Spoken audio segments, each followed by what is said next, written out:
बाबरकत महीना, दिल के मरीज हो जाएं खुश। 5 रमजानुल करीम मेरी तरफ से मुबारक हो।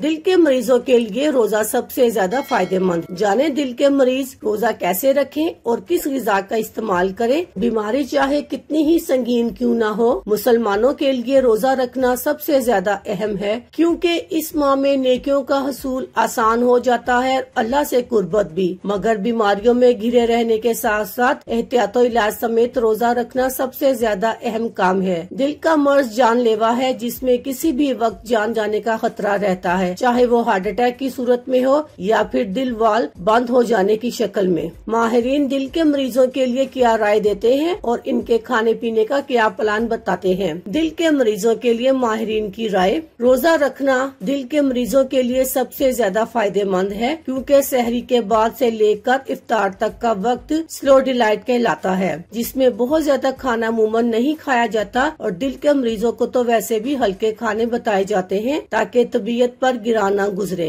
ऐसे में रोजा आपको तंग नहीं करेगा, इसलिए इत्मीनान से रोजा रखें। दिल के मरीज खाने में क्या खाएं? सहरो इफ्तार में हर किस्म का खाना खाएं, लेकिन ऑयली आइटम से गुरेज करें। इसके अलावा तुखम मलंगा का इस्तेमाल ज्यादा करें। सहरो इफ्तार में हर किस्म का खाना खाएं, लेकिन ऑयली आइटम से गुरेज करें। इसके अलावा तुखम मलंगा का इस्तेमाल ज्यादा करें। सहरी में कम मिर्च और कम नमक वाला खाना खाएं। काली मिर्च के बने हुए खानों को तरजीह दें। ठंडे मशरूबात को जरूर इस्तेमाल करें। लस्सी और मिल्क शेक भी पिए। सूजी का दलिया दिन में किसी भी वक्त खाएं, ये दिल को भी मजबूत बनाएगा और आपको ताकत भी देगा। अल्लाह हाफिज, शुक्रिया।